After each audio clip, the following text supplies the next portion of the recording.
कहानी की शुरुआत हुई एक आदमी को दिखाने से जिसका नाम निकी होता है। वो होटल में बैठकर खाना खा रहा था कि तभी एक लड़की आकर उसके पास बैठ जाती है। वो निकी को कहती है कि वो सामने वाला बुरा आदमी मुझे परेशान कर रहा है, मैं उससे जान छुड़वाना चाहती हूँ। मैं जब से आई हूँ वो समझ रहा है कि मैं अकेली हूँ, अकेली समझकर तंग कर रहा है। उसने भी निकी से कहा कि तुम थोड़ी देर के लिए मेरे दोस्त होने का नाटक करोगी प्लीज, ताकि उसे ये लगे कि मैं तुम्हारे साथ हूँ और वो मुझे परेशान न करे। उसकी ये बात सुनकर निकी मान तो गया, लेकिन वो लड़की जिसका नाम जेस था उसकी तरफ अजीब तरह से देखने लगता है। जेस पूछती है क्या तुम कोई सीरियल किलर खूनी हो जो इस तरह मुझे घूर रहे हो? निकी कहता है कि मैं कुछ नहीं कह सकता, ये तो सामने वाले पर है कि वो मुझे किस तरह का सोचता है और मैं वैसा बनता हूँ। अब दोनों देर रात तक ऐसी ही बातें करती रही, इनकी दोस्ती हो जाती है। फिर और वक्त साथ गुजारने के लिए कमरे में चली गई, जहाँ तब एक आदमी कमरे का दरवाजा खोलकर अंदर आ जाता है। वो दोनों को साथ में देखकर चिढ़ गया, निकी पर गन तानकर मारने की धमकी देता है। जेस निकी को बताती है कि ये मेरा हस्बैंड है, बहुत ही पागल इंसान है, अब से पहले भी कई सारे लोगों को मार चुका है और ये देखना तुम्हें भी मार देगा। पर यहाँ निकी डरता नहीं, ना ही खुद को छोड़ने के लिए कहता है, बल्कि उसने तो ये कहा कि प्लीज मुझे मार दो, क्योंकि वैसे भी मुझे कैंसर है, तो मर तो मैंने वैसे भी जाना है, तो यार लो तुम्हें मार दो। अब असल में निकी यहाँ उसे गोली मारने के लिए उकसा रहा था, पर उसके कहने पर भी वो आदमी गोली नहीं चलाता, इसीलिए निकी उठ खड़ा हुआ। तब यहाँ जेस अपना मुंह खोलती है, उस आदमी को कहने लगी, अरे बेवकूफ इंसान, इसे कोई कैंसर वैंसर नहीं है, बल्कि वो हमारा प्लान समझ चुका है। असल में निकी को बातों में फंसाना और उसे यहाँ कमरे तक लेकर आना सब जेस और उसके इस साथी की चाल थी, क्योंकि वो इस तरह ही लोगों को डराकर अपनी बातों में फंसाकर लूटा करती थी। मगर इस बार उसका ये प्लान फेल हो गया, क्योंकि इस बार उनका सामना अपने से भी बड़े लुटेरे से हो गया जो इनकी चाल समझ चुका था। जी हाँ, निकी भी काफी बड़ा माहिर लुटेरा था और वो चुपचाप वहाँ से निकल जाता है। होटल के कमरे से निकलकर जेस जब जा रही थी तो निकी भी उसके साथ साथ चलने लगता है। वो उसे शराब पीने के लिए ऑफर करता है, क्योंकि जेस भी उससे काफी मुतासिर हुई थी, इसलिए वो उसकी ऑफर मान लेती है। ये दोनों बार में आकर शराब पीने लगी, जहाँ जेस उसे चोरी करने की स्किल्स महारतों के बारे में पूछने लगती है। जेस उसे बताता है कि चोरी लूट मार के इस खेल में सबसे जरूरी चीज है फोकस, यानी किसी काम को करने में हमारी सारी तवज्जो उस तरफ होनी चाहिए। असल में इंसान एक वक्त में कई सारे काम नहीं कर सकता, क्योंकि इस तरह काम खराब भी होते हैं। एक चीज पर फोकस और दूसरे का फोकस अपनी तरफ करना बहुत जरूरी होता है। ये सब बताने के बाद वो जेस के साथ इसका प्रैक्टिकल भी करता है, यानी वो उसकी घड़ी और पर्स चुरा लेता है, जिस बारे में जेस को पता भी नहीं चल पाता। वो बताता है कि मैं तुम्हारी चीजें आसानी से चुरा पाया, क्योंकि तुम्हारा फोकस मेरी तरफ था और मेरा तुम्हारी तरफ, जो देखकर जेस भी काफी चौंक गई। इस महारत से मुतासिर भी होती है। अगले दिन ये फिर से मिली, जेस उससे काफी जिद करती है। तब निकी उसे ये बताने के लिए मान जाता है कि हम लोग टीम में कैसे काम करते हैं, मतलब वो अकेला नहीं था, उसके कई सारे साथी भी निकी के साथ चोरियां अंजाम देते हैं। तो अब जेस भी उसकी टीम का हिस्सा बनकर एक भीड़ वाली जगह पर आती है। सामने की बालकनी में निकी भी खड़ा होकर इन पर नजर रख रहा था। निकी की टीम का एक लड़का जेस को समझाता है कि हम चोरी कैसे अंजाम देंगे, और अब ये लोग फौरन अपने काम पर लग जाते हैं। यहाँ जेस की चोरी की महारतें देखकर निकी और उसके साथी काफी हैरान भी हुए, साथ ही खुश भी हो रहे थे। यानी निकी बेवकूफ समझ रहा था, लेकिन वो तो काफी स्मार्ट निकली। आगे निकी जेस को वो जगह दिखाता है जहाँ चोरी का सामान बेचा जाता था। यहाँ पर चोरी किया हुआ बहुत कीमती महंगा सामान पड़ा हुआ था, जिनमें से एक नेकलेस जेस को काफी पसंद आ गया। वो उसे उठाकर पहनकर देखने लगती है। निकी उसे ये वापस रखने का कहता है, समझाने लगा, ये देखो अभी हम इतने अमीर नहीं हुए कि आराम से अपनी ऐश वाली जिंदगी गुजारें, हमारे पास अभी सिर्फ इतना ही पैसा है कि हम अपना गुजारा कर सके। इस तरह की कीमती चीजें खरीदने का भी हम सोच भी नहीं सकते, यानी अभी हमें और भी बड़ी बड़ी चोरियों की जरूरत है। अब निकी उसे एक कमरे की चाबी देते हुए कहता है कि अभी हमें काफी टाइम के लिए साथ काम करना है, तो मैंने तुम्हारे लिए होटल का एक कमरा लिया है। अब जेस उसे भी साथ आने की जिद करती है ताकि ये और वक्त साथ गुजार सके, लेकिन उसने मना कर दिया कि नहीं मैं अभी मसरूफ हूँ। तो गाड़ी लेकर जेस अकेले ही होटल में आ जाती है। वो जब कमरे में थी तभी निकी के बारे में ही सोच रही थी, ऐसा लग रहा था जैसे वो उसे पसंद करने लगी हो। और तभी दरवाजे की बेल बजी। जेस ने जब दरवाजा खोला तो वहाँ और कोई नहीं बल्कि निकी था, यानी वो भी खुद को रोक नहीं पाया और ये दोनों साथ वक्त गुजारने लगते हैं। अब अगले दिन जेस एक आदमी से बात कर रही थी जो निकी का दोस्त ही था, उसके साथ काफी वक्त से काम कर रहा था। दोनों बातें कर ही रहे थे कि तभी निकी के दोस्त को दौरा पड़ने लगा। वो दर्द से चिल्लाने लगता है। दरअसल ये सभी निकी और उसके साथियों का ही प्लान था। उसकी हालत देखकर लोग घबरा गए और अब जैसे सबका फोकस उसकी तरफ हुआ, ये लोग अपना प्लान अंजाम देने लगते हैं। सब लोगों की कीमती चीजें चुराने लगे। कुछ ही देर बाद निकी एक एम्बुलेंस लेकर वहाँ आ गया। वो अपने दोस्त और जेस को गाड़ी में बिठा कर वहाँ से निकल जाता है। रात को निकी और उसके सारे साथी चोरी करके पार्टी कर रहे थे। सब बहुत खुश थे। निकी उन्हें बताता है कि इस बार हमने अपना बहुत बड़ा टारगेट हासिल किया है, $1.2 मिलियन का। उसका एक साथी निकी को सारे पैसे देते हुए कहता है कि इन पैसों को संभालने की जिम्मेदारी तुम्हारी है और हाँ, जुएबाजी से दूर रहना। अगले दिन निकी और जेस एक मैच देखने के लिए स्टेडियम में आती है। अब जब एक लड़की अपनी सीट से उठकर वहाँ से जाने लगी तो जेस निकी से ये शर्त लगाती है कि इस लड़की को जाते हुए तकरीबन 8 लोग देखेंगे। निकी कहता है कि नहीं 8 नहीं 3 लोग देखेंगे। अब तभी पीछे बैठा एक अमीर आदमी उनसे कहता है कि मेरे हिसाब से उसे 5 लोग देखेंगे, लेकिन उसे 7 लोगों ने देखा और क्योंकि जेस का अंदाजा काफी ठीक था तो ये शर्त वो जीत जाती है। और अब निकी उस अमीर आदमी के कहने पर ग्राउंड में खेल रहे प्लेयर्स पर शर्त लगाने लगता है, पर 2 बार निकी उस आदमी से शर्त हार जाता है, इसलिए अब निकी उसे 10,000 की शर्त लगाता है। वो अमीर आदमी को कहता है कि अब जो भी प्लेयर बॉल को पकड़ने की कोशिश करेगा उससे कैच छूट जाएगा, जबकि अमीर आदमी कहता है कि नहीं वो कैच पकड़ लेगा। और अब कुछ ही देर के बाद एक प्लेयर दूसरे की तरफ बॉल फेंकता है तो उसने कैच पकड़ लिया था, यानी कि निकी ये शर्त भी हार गया था। अब तक निकी उस अमीर आदमी से $5,000 से भी ज्यादा पैसे हार गया था। ये देखकर जिसको परेशानी होने लगी वो निकी को कहती है कि चलो अब हमें यहाँ से चलना चाहिए। पर निकी जिसे बहुत गुस्सा आ गया था वो और बड़ी शर्त लगाना चाहता था और इस बार वो अपने $1.2 मिलियन की बड़ी शर्त लगाने के लिए तैयार हो गया था। वो अमीर आदमी को कहता है कि चलो $1.2 मिलियन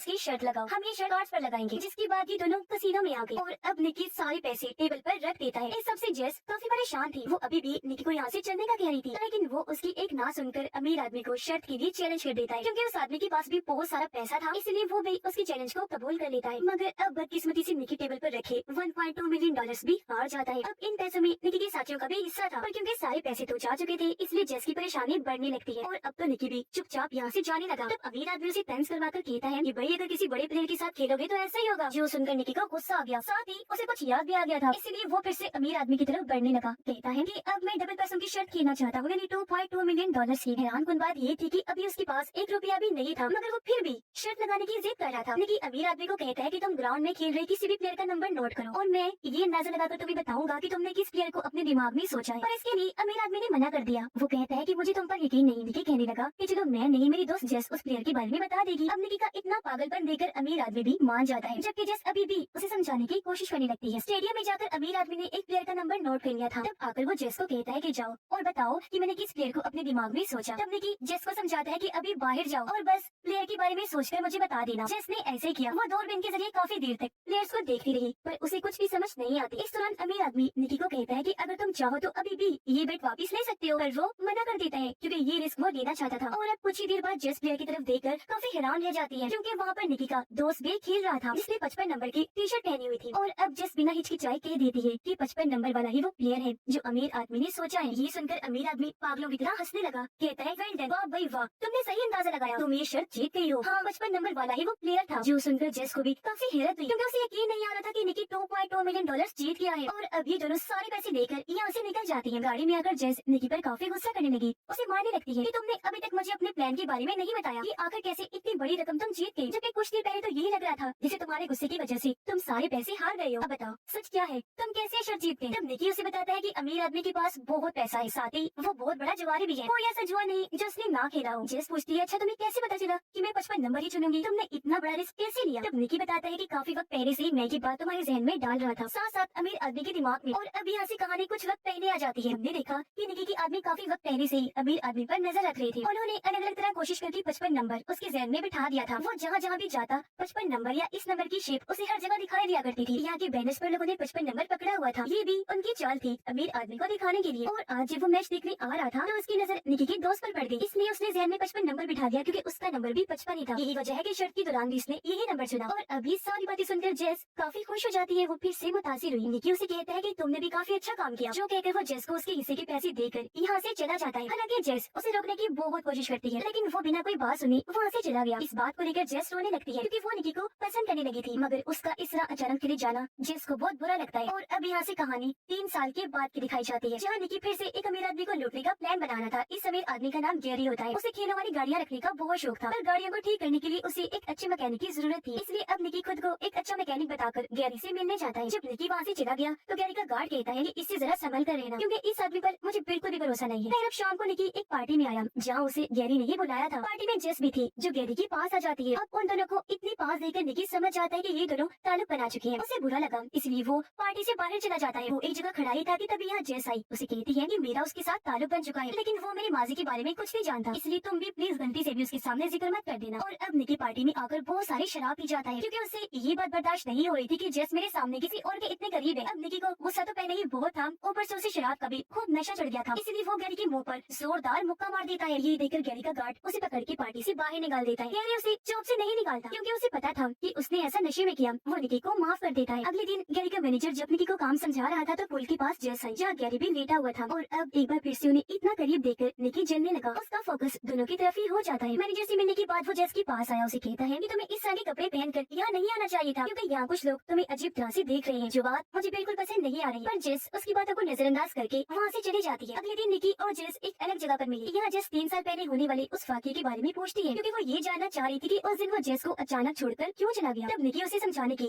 या कहीं की अपनी बातों में फंसाने की फिर से कोशिश करता है, लेकिन वो उसकी बात नहीं सुनती, क्योंकि बहुत नाराज थी। इसलिए अब निकी अपने दोस्त के जरिए ही जेस को मनाने की कोशिश करता है, क्योंकि वो जेस का भी काफी अच्छा दोस्त बन गया था। निकी अपने दोस्त के जरिए जेस के पास वही नेकलेस गिफ्ट भेजता है जो उसने चोरी की सामान वाली जगह पर देखा था। इसलिए अब वो अपने इस दोस्त के कहने पर निकी से मिलने के लिए राजी हो जाती है। फिर जब दोनों मिले तो निकी की बातों से जेस समझ जाती है कि वो फिर से मेरे साथ ताल्लुक बनाना चाहता है, पर जेस ने मना कर दिया। वो कहती है कि अब की बार में तुम पर भरोसा नहीं कर सकती। इतना कहकर वो यहाँ से निकल जाती है। अब उदास होकर निकी जब होटल में वापस आया तो जेस उसके दरवाजे पर पहले से बैठी हुई थी। सच तो ये था कि वो आज भी उसे पसंद करती थी, इसलिए खुद को यहाँ आने से वो रोक नहीं पाई। और अब ये दोनों कमरे में आकर फिर से एक साथ वक्त गुजारने लगते हैं। अब अगली सुबह बगैर बताए गैरी का गार्ड निकी से मिलने आ जाता है। वो दरवाजा खटखटाता है तो निकी फौरन जाकर दरवाजा खोल देता है। अब गार्ड को उस पर शक हो रहा था। उसे एहसास हुआ जैसे निकी के साथ कमरे में और कोई भी मौजूद है, इसीलिए वो कमरे में आकर हर तरफ तलाशी लेने लगा, पर यहाँ उसे कोई भी नहीं मिलता क्योंकि जेस गार्ड से बचने के लिए साथ वाली बालकनी में जाकर छुप गई थी। अगले दिन गैरी का मैनेजर काम के बदले उसे ढेर सारे पैसे देता है। अब यहाँ हम निकी को अपने लैपटॉप में कुछ ट्रांसफर करते हुए देखते हैं जो असल में गैरी की खुफिया डिजाइन थी। और अब इन डिजाइन को चोरी करने के बाद निकी गैरी के क्लाइंट्स को ही कम पैसों में को बेच देता है, जिसके बाद निकी वो सारे पैसे लेकर जेस के साथ यहाँ से चले जाने का प्लान बनाता है। और अब जब ये दोनों गाड़ी में बैठकर यहाँ से निकल रही थी तो तभी गैरी का एक आदमी भी अपनी गाड़ी से इनका पीछा करने लगता है। वो अपनी गाड़ी को जोर से इनकी गाड़ी में लाकर मार देता है, जिससे दोनों बेहोश हो गए। अब जब दोनों को होश आई तो वो खुद को कुर्सी से बंधा हुआ देखते हैं। उनके सामने गैरी था। असल में गैरी को पहले ही पता चल चुका था कि निकी यहाँ मुझे लूटने के इरादे से आया है, इसीलिए काफी पहले से उसने अपने आदमियों को निकी के पीछे लगा दिया था जो दिन रात उस पर नजर रख रहे थे। पर यहाँ गैरी को ये समझ नहीं आती कि इतनी सख्त सिक्योरिटी होने के बाद भी निकी ने पासवर्ड का पता कैसे लगवा लिया। उसने जब इस बारे में पूछा तो निकी जवाब देता है कि जब मैंने तुम्हें जेस के इतने करीब देखा तो मैंने भी उसके करीब जाने का फैसला किया। मैंने जेस को वो नेकलेस जो गिफ्ट भिजवाया था उसमें एक खुफिया चिप लगा दी थी, और जब जेस तुम्हारे कमरे में आई तो चिप के लैपटॉप के पास आने पर मुझे तुम्हारे लैपटॉप की एक्सेस मिल गई, यानी अब मैं तुम्हारे लैपटॉप के साथ कुछ भी कर सकता था, और इसी तरीके से मुझे तुम्हारे पासवर्ड का पता चला। लेकिन हाँ, जेस को इस बारे में कोई आइडिया नहीं था, बल्कि मैंने एक बार फिर प्यार का नाटक करके उसे बेवकूफ बनाया। ये सुनकर गैरी और उसका गार्ड जोर जोर से हंसने लगते हैं। और अब तभी गैरी जेस के मुंह से टेप हटाता है तो वो भी अपना मुंह खोलती है कि मेरे और गैरी के बीच कभी कोई ताल्लुक था ही नहीं, यानी वो भी उसे लूटने के इरादे से ही आई थी, जिस बारे में गैरी को पता लग गया था। असल में जब जेस गैरी की पार्टी में आई तो उसने वहाँ निकी को देख लिया था, इसलिए वो जानबूझकर गैरी के पास जाने लगी ताकि उसे यही लगे कि वो दोनों ताल्लुक में है, जबकि असल में तो ऐसा कुछ भी नहीं था। अब यहाँ जेस निकी से ये कहकर झगड़ा करने लगती है कि तुम एक झूठे धोखेबाज इंसान हो, तुम कभी भी सच नहीं बोलते, तुम्हारी हरकतों की वजह से देखो अब हम मरने वाले हैं। पर उसकी एक ना सुनकर निकी गैरी को एक और कहानी सुनाने लगता है, जिस पर गैरी का गार्ड निकी को